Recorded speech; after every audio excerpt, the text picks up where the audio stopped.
आयुर्वेदिक जीवन शैली है, कैसे हम अपने आयु को बढ़ा सकें नॉर्मल वातावरण में रह करके। हाँ, कैसे खान पीन अपना सुधार करके या अच्छे तरीके से रह करके अपनी आयु को हम कैसे दीर्घ आयु बना सकते हैं। माइग्रेन कोई बीमारी ही नहीं है, मेरी नज़रों में तो माइग्रेन कुछ है ही नहीं है। माइग्रेन सिर्फ क्या है कि आपका पित्त जो है वो बढ़ रहा है सवेरे। अगर आप सुबह उठ करके प्रॉपर अगर कुछ भी मीठा गर्मी में, क्योंकि पित्त प्रधान वालों को जो जिसकी पित्तज प्रकृति है उसको ही माइग्रेन जल्दी होता है, तो अगर वो सुबह उठ करके अपना एक हेल्दी नाश्ता लेता है तो कभी उसका सिर दर्द होगा ही नहीं। इतना ज़्यादा जब से हरित क्रांति आई है तो इतना ज़्यादा गेहूं और चावल पे डिपेंडेंसी हमारी बढ़ गई है कि हम मोटा अनाज खाना ही भूल गए हैं। और मोटे अनाज का जो इस्तेमाल था, जो आज हम जानवर को खिला रहे हैं, हाँ, वो मोटा अनाज अगर पहले हम लोग, हमारे दादी नानी के ज़माने में वो लोग स्वयं खाया करती थी और आज भी उनको ज्वाइंट्स पेन नहीं है। हाँ, और आज 20-20 साल की लड़कियों को ल्यूकोरिया या ज्वाइंट्स पेन या रूमेटॉइड आर्थराइटिस जैसी बड़ी बड़ी समस्याएं देखने को मिल रही है। अगर शरीर में हमारा वात पित्त कफ जो हमारे शरीर के मेन पिलर्स हैं, अगर वो हमारे इरेगुलर हो जाएंगे तो डिजीज तो होना स्वाभाविक है।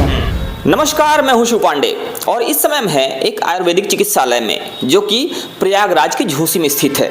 और यहाँ हम बात करने वाले हैं यहाँ की चिकित्सा अधिकारी डॉक्टर खुशनुमा परवीन जी से और जानने की कोशिश करेंगे कि जो आयुर्वेद है, आयुर्वेद बीमारियों के निदान के लिए कितना सहायक है और आज जो लोग हैं वो किस तरह से बीमारी का शिकार होते जा रहे हैं, आयुर्वेद उनके रोगों के निदान में कितना हेल्प कर सकता है, कितना मदद कर सकता है। मैम, आजकल देखा जा रहा है बीमारियां लगातार बढ़ती जा रही हैं, तो पहली चीज़ तो ये कि बीमारियों के बढ़ने का कारण क्या है और आयुर्वेद की अगर बात करें तो आयुर्वेद कितना ज़्यादा प्रभावी है इसमें। देखिए, हो क्या रहा है ना, आजकल हमारी जो व्यवस्था है वो इतना ज़्यादा चेंज होती जा रही है। जैसे घर में हर लोगों को देखिए मोबाइल का इतना ज़्यादा उपयोग कर रहे हैं कि रात में लोग लंबे लंबे समय तक जाग रहे हैं, सुबह उनकी समय से नींद नहीं खुल रही है, जिसकी वजह से उनको इतना लेट में उठने की वजह से उनको नींद की समस्याएं बनी हुई है और समय से उनका खान पीन नहीं सही हो पा रहा है, नाश्ता नहीं ले पा रहे हैं, हेल्दी डाइट नहीं ले रहे हैं, जंक फूड पे डिपेंडेंसी बढ़ती जा रही है, जिसकी वजह से उनको रोग इतनी ज़्यादा कम उम्र में ही बड़े बड़े रोग घेर रहे हैं। माइग्रेन जैसे आजकल छोटी बच्चियों को देखिए, छोटे बच्चे क्या कर रही हैं, लड़कियां खासतौर से, उनको नाश्ता नहीं लेने की वजह से उनका माइग्रेन लेवल इतना ज़्यादा, उनका सर दर्द होने लगता है और उससे उनको सीटी स्कैन बड़ी बड़ी डायग्नोसिस करानी पड़ती है और लगता है कि हमारा सर दर्द हो जाएगा, जिसकी वजह से उनको चश्मा जल्दी लगने लगता है, बाल जल्दी झड़ने लगते हैं, हाइट की कमी आने लग रही है, हार्मोनल इम्बैलेंस हो जा रहा है, पीरियड सही से नहीं आ रहा है, पीसीओडी जैसी समस्या देखने को मिल रही है, थायराइड जो कि बहुत कम होना चाहिए, थायराइड छोटी छोटी उम्र में बढ़ रहा है, शुगर और ब्लड प्रेशर जैसी समस्या जल्द से जल्द हो रही हैं जो कि नहीं होना चाहिए। तो मेन खाने की इरेगुलरिटीज़, हाँ, समय से ना उठना, निद्रा को पूरी तरीके से ना लेना, स्लीप डिसऑर्डर जिसको कहते हैं, स्लीप डिसऑर्डर इतनी ज़्यादा समस्या है जो समय से उनका सही से वो कर ही नहीं पा रहे हैं, जिसकी वजह से रोग जल्दी देखने को मिल रहा है। तो स्लीप डिसऑर्डर, आपने बताया कि ये जो आदमी की लाइफस्टाइल है कहीं ना कहीं वो चेंज हो रही है और उसकी वजह से रोग लगातार बढ़ते जा रहे हैं, लोग रोगी होते जा रहे हैं। मैम, आयुर्वेद की बात करें, आयुर्वेद क्या है और किस तरह से ये रोगों के निदान में मदद करता है, क्या क्या चीज़ें होती इसमें, वो बताइएगा। नहीं, आयुर्वेद कोई दवा नहीं है। आयुर्वेद अगर उसको आप संधि विच्छेद करके देखिए, आयु प्लस वेद, हाँ, आयुर्वेदिक जीवन शैली है, कैसे हम अपने आयु को बढ़ा सकें नॉर्मल वातावरण में रह करके, हाँ, कैसे खान पीन अपना सुधार करके या अच्छे तरीके से रह करके अपनी आयु को हम कैसे दीर्घ आयु बना सकते हैं। दीर्घायु का मतलब ये बिल्कुल नहीं है कि हम लंबी उम्र जिए, हम हेल्दी जीवन जिए, जब तक जिए विदाउट बीमारी, निरोग होकर के जिए, अपने स्वास्थ्य की रक्षा स्वयं कर सकें, तो यही आयुर्वेद है। तो आयुर्वेद का मतलब है आयु का वेद। हम अपने जीवन को स्वस्थ, सुखी और निरोगी रखते हुए जिए और हमें दवाओं की जरूरत कम से कम पड़े। मैम फिर भी अगर मान लीजिए किसी को रोग होता है तो रोगों के होने का कारण क्या है? आयुर्वेद क्या कहता है कि रोग होता किस वजह से है और उससे कैसे बचा जा सकता है?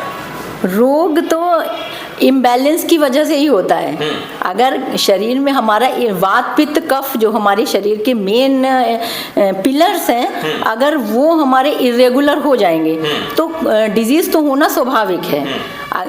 वात में अगर आपका, जैसे हमने अभी बताया कि जैसे पित्त है, पित्त जिसका अगर बढ़ रहा है, अगर हमने सुबह उठे और एक गिलास पानी नहीं पिया और हेल्दी डाइट नहीं लिया तो या नाश्ता आपने हेल्दी नहीं लिया और जंक फूड सुबह ही खा लिया या नहीं खाया तो आपको पित्त की समस्या बढ़ जाएगी, जिससे माइग्रेन शुरू हो जाएगा और दिन भर सिर दर्द होगा। लेकिन वहीं अगर हम सुबह कुछ हल्का फुल्का खा लेते हैं तो हमारी ये समस्या का निदान हो जाएगा और हमको ये माइग्रेन की समस्या जड़ से खत्म हो जाती है। और ऐसे ही छोटी छोटी ना जाने कितनी बीमारियां लोगों को हो रही है।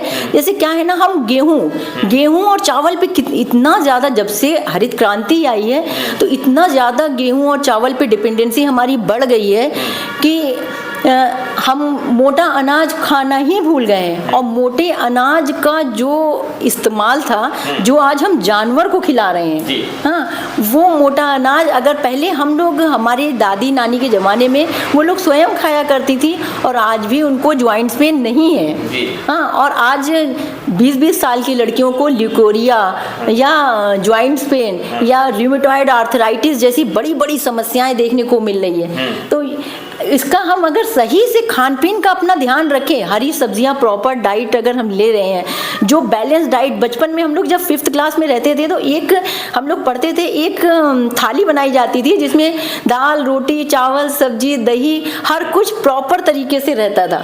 तो जिसको बैलेंस डाइट बोलते थे, संतुलित आहार बोलते थे, वो संतुलित आहार कहीं ना कहीं हम मिस कर रहे हैं अपनी लाइफ में और जिसकी वजह से हमारी प्रॉब्लम्स हमको बढ़ रही हैं और उसका हम निदान नहीं कर पा रहे हैं। इसकी वजह से उनको हॉस्पिटल से डिपेंडेंसी बढ़ती जा रही है। तो संतुलित आहार कहीं ना कहीं खोता जा रहा है। संतुलित आहार खोने की वजह से हमारी जो समस्याएं हैं बढ़ रही हैं, हम रोगी होते जा रहे हैं और हॉस्पिटल्स में लोगों की, बीमारियों की और बीमारों की भीड़ लगी हुई है। मैम कैसे इन चीज़ों से छुटकारा पाया जा सकता है? और जैसे भी आपने बात किया बैलेंस डाइट की, फिर आपने बात किया माइग्रेन की, तो माइग्रेन पे थोड़ा सा बात कर लेते हैं। चूँकि माइग्रेन एक ऐसी समस्या है जिससे आज बहुत ज़्यादा लोग पीड़ित हैं और सबसे बड़ी बात यह है कि माइग्रेन के रोगी को प्रॉपर इलाज नहीं मिल रहा है। ये कहा जा रहा है कि आपको जीवन भर दवा खानी पड़ेगी और इससे कभी छुटकारा मिलेगा ही नहीं जब तक लाइफ लॉन्ग आप जिएंगे। तो जैसा आपने भी कहा कि माइग्रेन ठीक हो जाता है, बहुत आसानी से ठीक हो जाता है, तो यहाँ पर एक कंट्राडिक्शन देखने को मिल रहा है, विरोधाभास है। एक तरफ वो लोग हैं जो कह रहे हैं कि माइग्रेन ठीक नहीं होता, एक तरफ आप कह रहे हैं माइग्रेन ठीक हो जाता है, आसानी से ठीक हो जाता है। 100% माइग्रेन कोई बीमारी ही नहीं है। मेरी नज़रों में तो माइग्रेन कुछ है ही नहीं है। माइग्रेन सिर्फ क्या है कि आपका पित्त जो है वो बढ़ रहा है सवेरे। अगर आप सुबह उठ करके प्रॉपर अगर कुछ भी मीठा गर्मी में, क्योंकि पित्त प्रधान वालों को, जो जिसकी पित्तज प्रकृति है उसको ही माइग्रेन जल्दी होता है, तो अगर वो सुबह उठ करके अपना एक हेल्दी नाश्ता लेता है तो कभी उसका सिर दर्द होगा ही नहीं।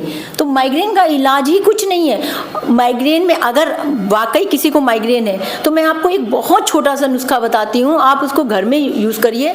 101% आप बिल्कुल कभी आप डॉक्टर, मेरे जब से मैं प्रैक्टिस कर रही हूँ, मैंने आज तक मेरा ऐसा कोई रोगी नहीं रहा है कि वो बताए कि वो अभी वो उसको माइग्रेन है, वो उसका माइग्रेन जड़ से ख़त्म हो जाता है। कुछ नहीं करना है, आप एक छोटा सा कागज़ ही ले लीजिए, छोटा सा प्लेन पेपर ले लीजिए, उसमें गाय का देसी घी लगाइए और प्योर हल्दी, गांठ वाली हल्दी को पाउडर बना के उस पर डाल करके उसका रोल कर लीजिए और उस पर एक तरफ से उसमें आग लगा करके, और जब थोड़ा सा उसका पोर्शन जल जाए तो उसको फूंक दीजिए और पीछे वाले से उसको नाक से धीरे धीरे, एक नाक बंद करके धीरे धीरे उसको हल्के हल्के खींचिए और थोड़ी देर उसको स्टेबल रखिए और फिर सारा धुआं मुंह से निकाल दीजिए। ऐसे 3 बार इस तरफ से, 3 बार इस तरफ से। आप देखिएगा कि धीरे धीरे आपको डेली करना पड़ेगा, फिर आपको ऑल्टरनेट, फिर 3 डेज, ऐसे करते करते अगर 1 महीना आपने कर लिया, जीवन में अगर माइग्रेन दोबारा उठेगा तो बताइएगा। तो ये जो धुआं है ये नाक से लेना है? हाँ, इसको धूमवर्ती कहते हैं। हम लोग तो बहुत प्रॉपर तरीके से मिलता है, लेकिन जनरल लोगों को बताने के लिए ऐसे भी आप कर सकते हैं और आप घर में ही अपने माइग्रेन का इलाज कर सकते हैं और लंबे पैसों से मुक्त हो सकते हैं।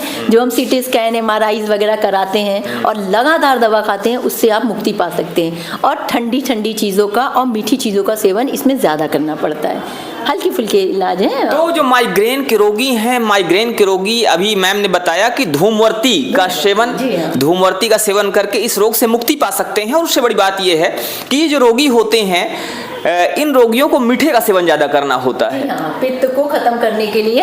हाँ, पित्तज प्रधान है तो पित्त का दुश्मन ही मधुर रस है। तो मधुर रस का अगर सेवन करते हैं, गर्मी है तो आंवले का मुरब्बा या पेठा या जलेबी या नाक में कोई भी ऑयल अगर डाल रहे हैं ना, तब भी आपका पित्त कम हो जाता है काफी हद तक।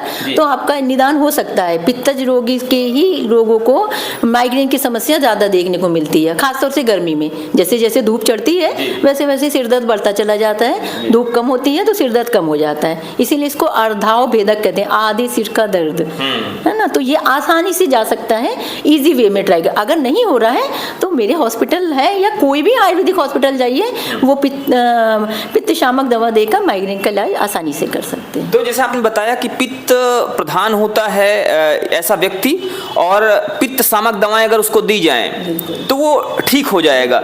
मैम, कुछ पित्त शामक दवाएं जो इसमें हेल्पफुल हो सकती हैं, जो ऐसे रोगियों को फायदा दे सकती हैं, प्लीज। जैसे कामदूधा रस है, अविपत्तिकर चूर्ण है, मुक्ता पिष्टी है, मुक्ता शुक्ति है। ऐसी दवाइयाँ अगर उसको गोदंती भस्म में मिला करके दिया जाए, 1/4 से भी कम 1/8 चम्मच, उसको शहद में मिलाकर अगर सुबह वो खाली पेट ले रहा है तो माइग्रेन में आसानी से उसका निदान हो सकता है। और नाक में एक, जैसे धूमवर्ती मैंने बताया, इसी तरीके से नस से होता है। ऑयल को 2-2 बूंद नाक में डालने से भी इससे मुक्ति मिल सकती है और बिल्कुल ईजी वे में मिल सकती है। कौन से ऑयल हैं जिनका यूज किया जा सकता है नस्य लेने के लिए? बिल्कुल, जैसे आप अड़ू तेल आ गया, और दूसरा आपका मालकांगनी तेल है, बादाम रोगन तेल है। 3-4 तेल हैं जो बहुत ही ज़्यादा इफेक्टिव होते हैं माइग्रेन या कोई भी सिर दर्द है या आइज की प्रॉब्लम, कान की प्रॉब्लम, अपर रेस्पिरेटरी जितने भी प्रॉब्लम्स हैं गर्दन से लेके ऊपर तक, सिर्फ नस से ही सही हो सकता है, आसानी से सही हो सकता है। तो गर्दन के ऊपर की जितनी भी समस्याएं हैं, सिर्फ नस्य लेने से, नस्य का मतलब होता है कि नाक से तेल को अंदर लेना या नाक का यूज, नाक के रास्ते से दवाओं को लेना, और नस्य का यूज करके ये रोग दूर किए जा सकते हैं। मैम, और जो साधारण बीमारियां हैं आयुर्वेद के द्वारा किस तरह से उनका निदान किया जा सकता है? जैसे आजकल हम देख रहे हैं कि बच्चियों को ना PCOD जैसी समस्याएं ज़्यादा देखने को मिल रही है। PCOD क्या होता है कि उनके ओवरी में छोटे छोटे सिस्ट हो जाते हैं, जिसकी वजह से उनका पीरियड एबनॉर्मल हो जाता है, वक्त से नहीं आता। उसकी वजह से उनका वेट अचानक से तेज़ी से इंक्रीज होने लगता है, चेहरे पे हल्के फुल्के बाल आने लगते हैं, दाढ़ी पे या चेस्ट पे, तो उनको देखने में भी ख़राब लगता है। तो ये समस्या जनरल हमको लगभग 10 मरीजों में 3-4 मरीजों में तो ये हर बच्चियों को देखने को मिल रही है। और ये सिर्फ हमको जंक फूड की ही डिपेंडेंसी से, जंक फूड इतना ज़्यादा फेवरेट हो गया है लोगों का कि इसकी वजह से उनको संतुलित आहार नहीं मिल पा रहा है। जो बार बार मैं संतुलित आहार की बात कर रही हूँ, तो संतुलित आहार ना मिलने की वजह से उनको PCOS लड़कियों को ये समस्या, और जैसे हाइट की प्रॉब्लम, हाइट उनकी बहुत तेजी से कम हो रही है, और बाल झड़ने की समस्या, क्योंकि उनको प्रॉपर आयरन और प्रॉपर कैल्शियम उनको नहीं मिल पा रहा है, और चश्मा लग रहा है, छोटी छोटी उम्र में चश्मा लग रहा है। तो ये सब समस्याएं आजकल जनरल देखने को मिल रही हैं, जो 16 साल की उम्र में नहीं होना चाहिए।